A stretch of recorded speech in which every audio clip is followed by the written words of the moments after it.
तो आज की वीडियो में हम लोग करेंगे आपकी पवन सीरीज है।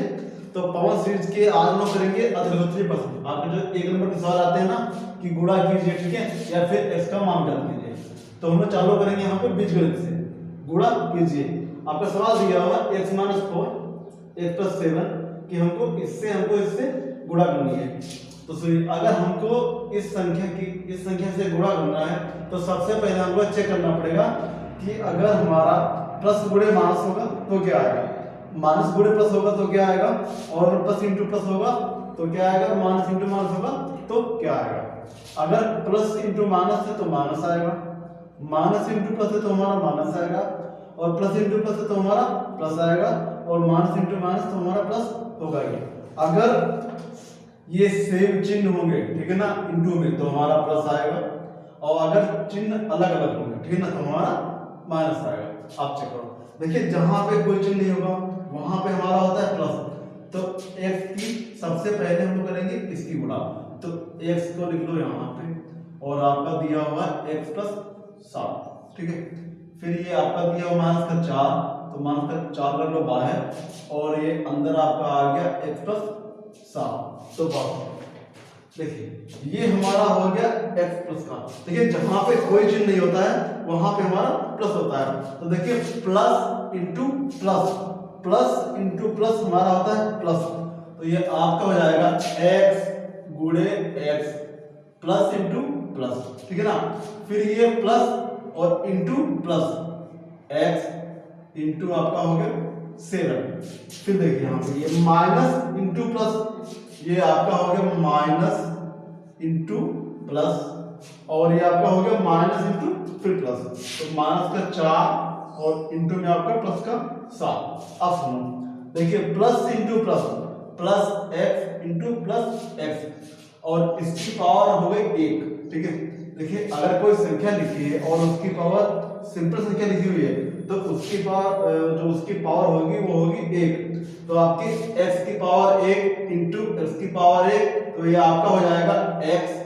और अगर गुणा दिया होगा तो हमारी गुणे में घातें जुड़ती हैं, तो हमारा हो जाएगा 1 + 1 प्लस 7 इंटू x, तो ये आपका हो जाएगा 7x, 4 इंटू x, तो ये आपका हो जाएगा 4x, plus minus into plus, minus into plus आपका होता है माइनस, तो ये माइनस इंटू प्लस, और 4 से 28 हो जाएगा। आप समझ, देखिए x की पावर आपका हो जाएगा 1 और 1 2, 7 माइनस का 4x, तो आपका बचेगा 7 - 4 मतलब 3x, और ये माइनस का 28। ये हमारी हो गई इसकी गुणा। अब क्वेश्चन नंबर सेकंड में आपसे बोल रहा है, तो कहिए क्वेश्चन नंबर सेकंड, आपको क्वेश्चन नंबर सेकंड दिया हुआ है 2x + 1 बराबर 2x + 2, और ये आपसे बोल रहा है कि सरलसंख्या है या फिर नहीं है। तो हमको इसमें याद करना है कि ये सवाल दिया हुआ है आपका समीकरण है, ये हमारा सरलसंख्या है या फिर नहीं है। देखिए इसमें सीधी सी बात है कि हम लोग इसमें x के मान रखेंगे 0 1 2 3, ठीक है ना। अगर इसका मान और इसका मान, x के मान बराबर रखने पे अगर इसका और इसका मान बराबर आएगा तो हमारी सरलसंख्या होगी, और अगर ये मान बराबर नहीं आएगा तो ये हमारी सरलसंख्या नहीं होगी। देखिए सबसे पहले हम लोग इसमें पुट करेंगे कितना 0, x बराबर हमने इसमें रखा 0, 0 रखने पे चेक करेंगे सबसे पहले हम लोग 0 रखने से, तो हमारा क्या बनेगा 2, x के स्थान पे 0 तो 0 हो जाएगा, प्लस का 1 है तो +1 सेम रहेगा बराबर 2, और इंटू में आपसे बोला x बराबर 0, तो इंटू में 0 हो जाएगा प्लस का 2। तो देखिए 2 और 1 + 0 हमारा आएगा 1, ठीक है ना। अगर एक में कुछ भी जोड़ोगे तो हमारा मिलेगा 1, तो बराबर अगर 0 की किसी संख्या से गुणा या फिर भाग करेंगे तो हमारा बनेगा 0, तो हमारा 2 × 0 हो जाएगा 0 + 2। देखिए 2 × 1 तो 2, और ये हमारा आ गया 2 + 0 बराबर 2। तो अगर 0 बराबर, ठीक है ना, अगर हमने इसमें रखा x बराबर 0 तो ये हमारा ये राइट हैंड साइड और ये लेफ्ट हैंड साइड हमारी मान दोनों के बराबर आए, ठीक है ना। तो हम लोग अगर x बराबर 0 पे मान बराबर है तो अब हम लोग सेकंड में रखेंगे कि x बराबर 1 पे, या 1 रखो या 2 रखो या फिर 3 रखो, जो भी रखेंगे इसका और इसका मान बराबर आना चाहिए। अगर बराबर आएगा तो ये हमारे सिस्टम का होगी, अगर ये बराबर नहीं आएगा तो ये हमारे सिस्टम का नहीं होगा। x के स्थान रखेंगे -3। देखिए अगर यहाँ पे x का -3 रखो या +3 रखो या फिर कुछ भी रखो, अगर ये सरसंख्या होगी तो ये x के सभी मानों के लिए सरसंख्या होगी, ठीक है। तो हम लोग इसमें लिखेंगे x का -3, तो हमारा ये हो जाएगा 2 -3 + 1 बराबर हो जाएगा 2 और इनटू में -3 प्लस का 2। तो देखिए हमारा बनेगा 2 -3 + 1, तो ये बचेगा -2 हो जाएगा बराबर -3 × 2, तो हो जाएगा -6 + 2, तो 2 दूना 4 बराबर, देखिए -6 से जाएगा +2, तो बचेगा -4। ये हमारा देखिए -4 बराबर -4, मतलब LHS बराबर RHS, लेफ्ट हैंड साइड बराबर RHS, मतलब राइट हैंड साइड, मतलब हमारा इसका मान भी आया है -4 और इसका मान भी है -4, मतलब ये हमारे सरसंख्या है, ठीक है ना। x के सभी मानों के लिए ये हमारे सरसंख्या है। अब क्वेश्चन नंबर 3, देखिए क्वेश्चन नंबर 3 में आपसे बोल रहा है कि 51 स्क्वायर दिया हुआ है और ये आपसे बोल रहा है कि इसमें हमको सौर संख्या का प्रयोग करना है, ठीक है।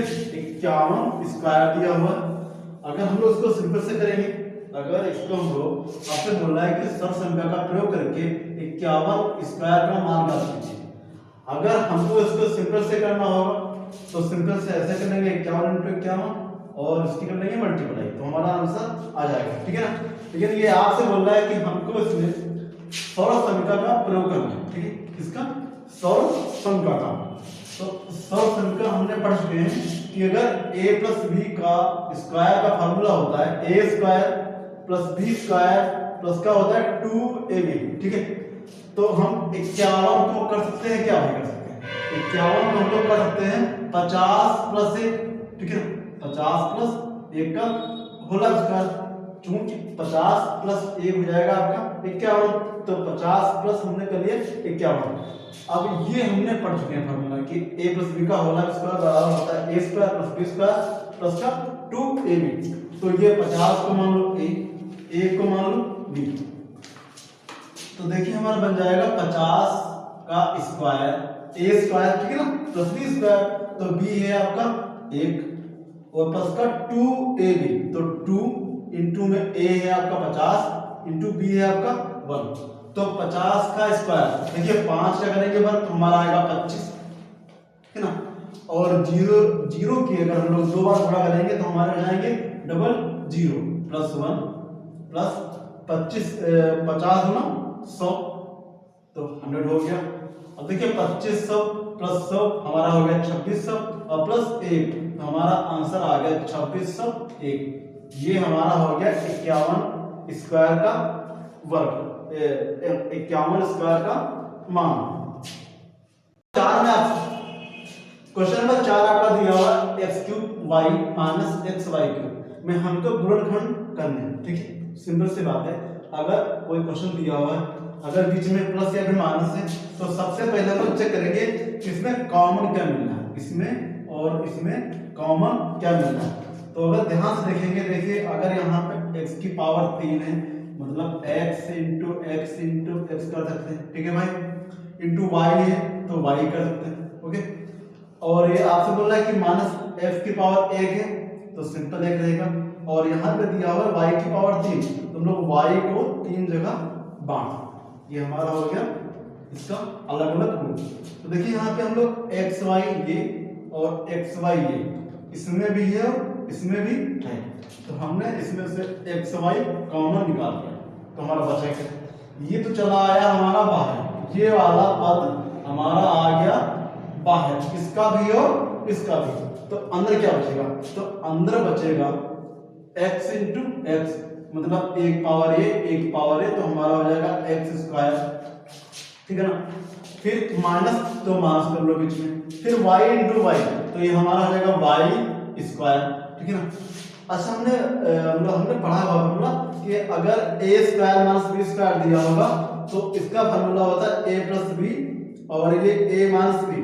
तो इस संख्या को ध्यान से देखिए, ये और ये सेम ही तो है, a square minus B square. अगर a square minus B square होगा तो इसका हो जाएगा हमारा a प्लस बी और ये a माइनस बी। अगर x square minus Y square होगा, सेम कर देंगे, एक में प्लस और ये एक में माइनस, बाकी जो बाहर दिया हुआ है वही हमारा हो गया इस संख्या का गुणनखंड। सबसे पहले हमने क्या किया इसमें, सबसे पहले अगर कोई संख्या दी हुई है बीच में प्लस या माइनस दिया हुआ है तो सबसे पहले हम लोग इनका निकालेंगे कॉमन पर्सन, जो संख्याएं कॉमन मिलेंगी। ये एक्स वाई हमारा कॉमन मिल रहा था तो हमने इसमें से कॉमन निकाल दिया और ये बाकी का बचा हमारा X square minus Y square. इसका फार्मूला होता है एक में प्लस और ये एक में